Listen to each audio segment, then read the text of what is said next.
भारत ने अपनी वायुसेना की क्षमताओं को और ज्यादा मजबूत बनाने की दिशा में एक बड़ा कदम उठाया है। इजराइल से डिकॉय सिस्टम को भारत अब जल्द से जल्द हासिल करने के प्रयास में तेजी से जुट चुका है।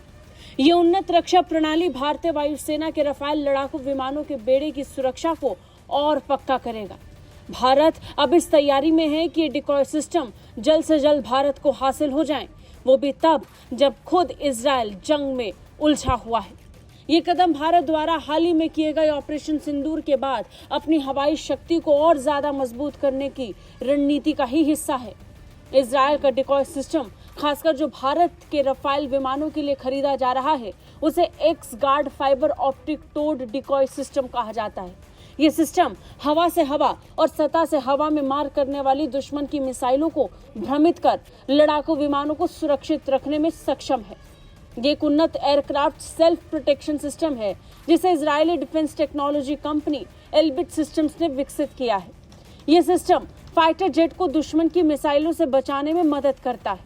आसान भाषा में ये एक टोड डिकॉय सिस्टम है, यानी ये विमान के पीछे एक विशेष केबल के जरिए उड़ान के दौरान घसीटा जाता है, जिसकी मदद से दुश्मन को चकमा दिया जा सकता है। अगर इसकी खासियत की बात करें तो ये दुश्मन की मिसाइलों को भ्रमित करता है, जेट से दूर उनकी दिशा को मोड़ सकता है, फाइटर जेट को हमले से सुरक्षित रखता है।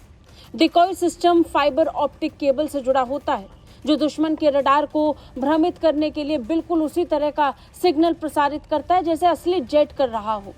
जब दुश्मन की मिसाइल जेट की तरफ आती है तो वो डिकॉय को असली टारगेट समझ लेता है और उसी पर जा गिरता है। इसका इस्तेमाल जरूरत के समय किया जाता है और मिशन समाप्त होने के बाद उसे वापस लिया जा सकता है, जिससे कि उसका फिर से इस्तेमाल किया जा सके। भारत इनका इस्तेमाल अपने रफाल फाइटर जेट के लिए करेगा, जो उसकी ताकत को और बढ़ा देगा। खुद इजरायली एयरफोर्स लंबे समय से इस तकनीक का इस्तेमाल करती रही है। एक रिपोर्ट के मुताबिक एक्स गार्ड डिकॉय सिस्टम को पहले ही रफाल विमानों में इंटीग्रेट और टेस्ट किया जा चुका है। हालांकि पश्चिमी एशिया में मौजूदा भू राजनीतिक अस्थिरता और वैश्विक आपूर्ति श्रृंखला में रुकावट के चलते अब तक इसकी डिलीवरी नहीं हो पाई है और इसकी डिलीवरी में देरी हो रही है। भारत सरकार और रक्षा मंत्रालय अब इस प्रणाली को जल्द से जल्द हासिल करने के लिए लगातार इजराइल के साथ संपर्क में है। ये प्रणाली न केवल भारतीय वायुसेना की युद्ध क्षमताओं को बढ़ाएगी, बल्कि उसे बड़े खतरे वाले हवाई क्षेत्रों में ज्यादा ताकत दे पाएगी, जिससे संचालन में आसानी होगी। भारत का ये कदम न केवल उसकी मौजूदा रक्षा तैयारियों को दिखा रहा है, बल्कि ये स्पष्ट संकेत भी दे रहा है कि भारत फ्यूचरिस्टिक वॉर के लिए कितना तैयार है।